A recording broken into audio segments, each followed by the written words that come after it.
Hello everyone, this is Siddhesh sir from global science academy. जैसे कि last lecture में मैंने आपको बताया था कि जो हमारा चैप्टर है रोटेशनल डायनामिक्स, उसके अंदर हमने एक ऑलरेडी थोड़ा बहुत बेसिक्स स्टडी कर लिया है। और उसके बाद में हमने जो स्टडी किया था उसके अंदर था एंगुलर डिस्प्लेसमेंट, एंगुलर वेलोसिटी और एंगुलर एक्सेलरेशन। ये हमने ऑलरेडी स्टडी कर चुके हैं। जैसे कि मैंने बताया था रोटेशनल डायनामिक्स में आपको सर्कुलर मोशंस के बारे में स्टडी करना होता है। अब उसी कंटेंट में अगर हम थोड़ा सा आगे बढ़ें तो हमें कुछ चीज़ें और सीखने मिलेंगी इस पूरे लेक्चर के दौरान। अब इसके बाद में आपको पूरे के पूरे स्लाइड्स ही दिखाई देंगे जिससे मैं आपको एक्सप्लेन करूँगा, और वो एक्सप्लेनेशंस आपको प्रॉपर तरीके से सुनना है। ठीक है, ओके।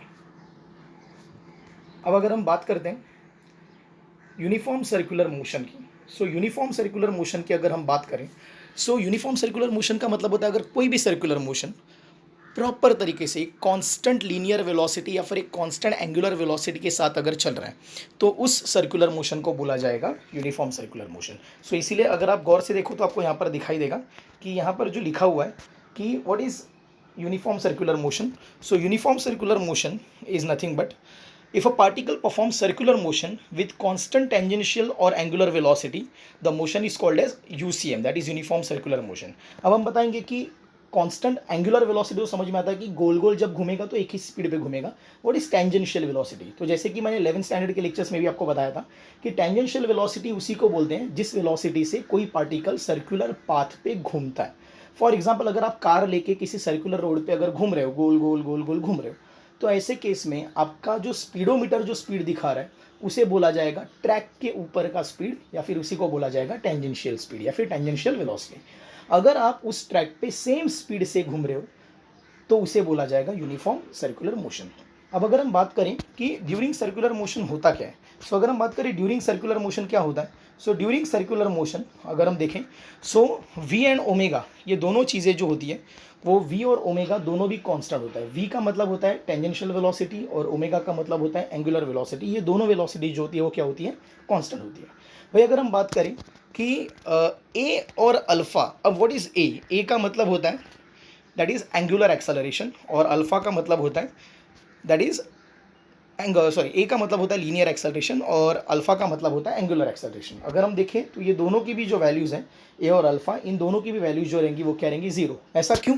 सिंपल रीज़न है, अगर वेलोसिटीज कांस्टेंट है तो उनके एक्सेलरेशन जीरो रहेंगे। बिकॉज अगर हम एक्सेलरेशन की बात करते हैं तो एक्सेलरेशन का मतलब होता है it is change in velocity पर यूनिट टाइम। लेकिन अगर वेलोसिटीज ही कांस्टेंट है तो एक्सेलरेशन में कोई वेलोसिटीज में कोई चेंज ही नहीं है, तो एक्सेलरेशन जो रहेगा वो क्या रहेगा, जीरो रहेगा। इसीलिए एज लीनियर वेलोसिटी कांस्टेंट है सो लीनियर एक्सेलरेशन जो रहेगा, एज लीनियर वेलोसिटी कांस्टेंट है तो लीनियर एक्सेलरेशन जीरो रहेगा।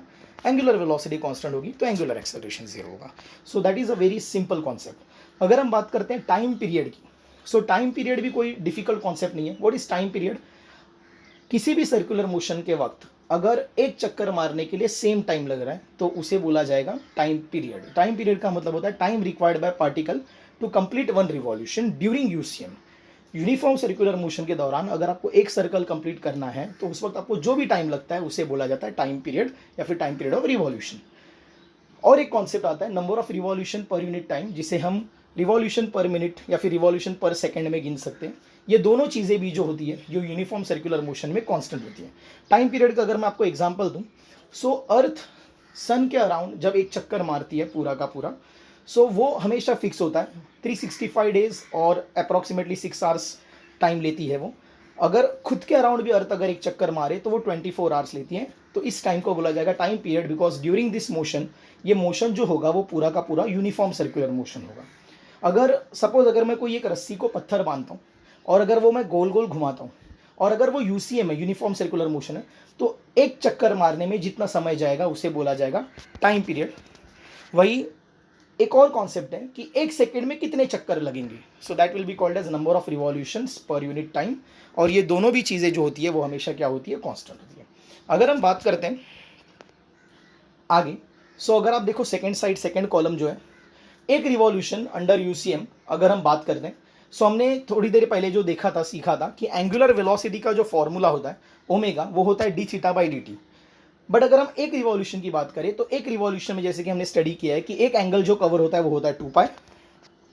वही जो टाइम लिया जाएगा वो रहेगा कैपिटल टी, बिकॉज यूसीएम के दौरान आपका जो टाइम पीरियड होता है वो कांस्टेंट होता है कैपिटल टी। इसलिए जो ओमेगा का फॉर्मूला यहाँ पर बनेगा that omega will be 2π/t, या फिर हमें जैसे कि पता है कि 1 time period is number of revolutions पर सेकंड, हेंस हम इसे 2πn भी बोल सकते हैं।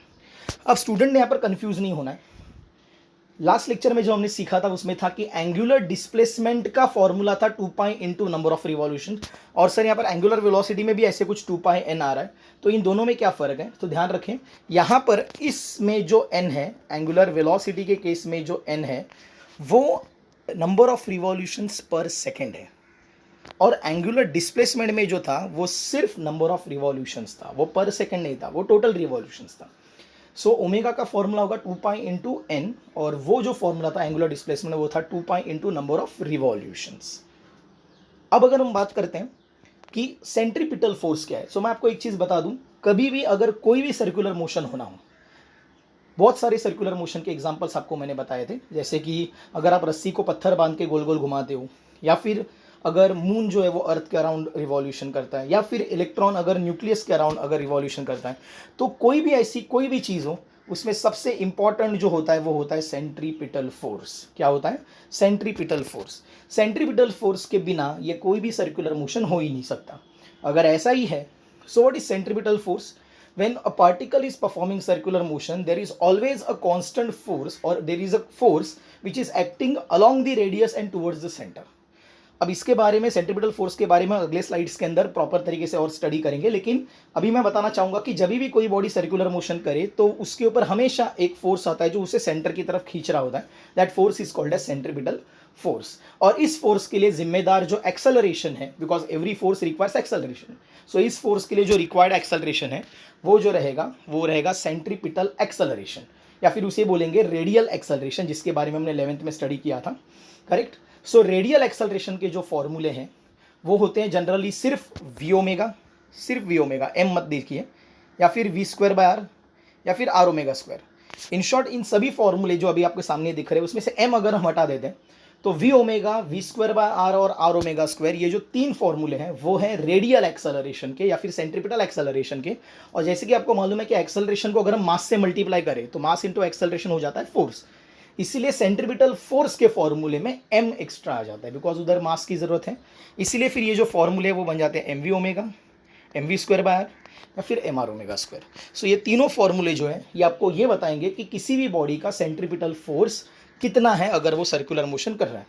अब कभी कभी स्टूडेंट के माइंड में सवाल आता है कि सर इनमें से कौन सा फॉर्मूला हमें यूज़ करना है? सो कॉमन सेंस है, हमें वो फॉर्मूला यूज़ करना है जो हमारे डेटा में न्यूमेरिकल्स में दिया होगा। अगर हमारे न्यूमेरिकल्स में v दिया है और ओमेगा दिया है तो हम ऑब्वियसली पहला फॉर्मूला यूज़ करेंगे। अगर हमें v दिया है और रेडियस दिया है तो हम दूसरा फॉर्मूला यूज़ करेंगे। अगर हमें रेडियस दिया है और एंगुलर वेलोसिटी दिया है तो हम तीसरा फॉर्मूला यूज़ करेंगे। तो इसका क्लियरली मतलब है कि हमें कौन सा फॉर्मूला यूज़ करना है वो डिपेंड करता है कि डेटा कौन सा है। अब अगर आप कभी बस में बैठे हों और अगर बस चल रही है और उसने एक शार्प राइट टर्न लिया तो आपको एक फोर्स महसूस होता है जो आपको टुवर्ड्स लेफ्ट की तरफ झुका देता है। यस, एज वो बस राइट में जा रही थी या फिर एक सर्कुलर कर्व ले रही थी तो उस वक्त आपने एक फोर्स एक्सपीरियंस किया जो आपको बाहर की तरफ फेंक रहा था। उसी फोर्स को बोला जाता है सेंट्रीफ्यूगल फोर्स, जिसके बारे में यहाँ पर दिखाया गया है। सो जब आप सर्कुलर मोशन कर रहे हो सेंट्रीपिटल फोर्स आपको अंदर की तरफ खींचता है, लेकिन आपको जो एक्सपीरियंस होता है वो ये बाहरी फोर्स है, सेंट्रीफ्यूगल फोर्स। हम अगले लेक्चर में जब जाएंगे तो इस फोर्स के बारे में, दोनों फोर्सेस के बारे में डिटेल में स्टडी करेंगे। फिलहाल के लिए ये सारी जो चीज़ें हैं इसे आपको प्रॉपरली रिवाइज करना है। v = r ओमेगा ये जो फॉर्मूला है, या फिर a = r अल्फा, ये जो दो रिलेशंस हैं ये आपको सर्कुलर मोशन में हमेशा काम में आएंगे और ये 11th स्टैंडर्ड में हम लोग ऑलरेडी सीख चुके हैं। सो अब जब हम नेक्स्ट स्लाइड्स में जाएंगे, नेक्स्ट लेक्चर्स के मंथ स्टडी करेंगे, उसके पहले आपको यूनिफॉर्म सर्कुलर मोशन का ये जो पार्ट है इसको प्रॉपरली रिवाइज करना है। नेक्स्ट लेक्चर में मैं आपको बता दूंगा कि सेंट्रीपिटल फोर्स और सेंट्रीफ्यूगल फोर्स क्या होता है, उसके क्या एग्जांपल्स हैं, उसके बारे में हम डिटेल स्टडी करेंगे। Thank you so much.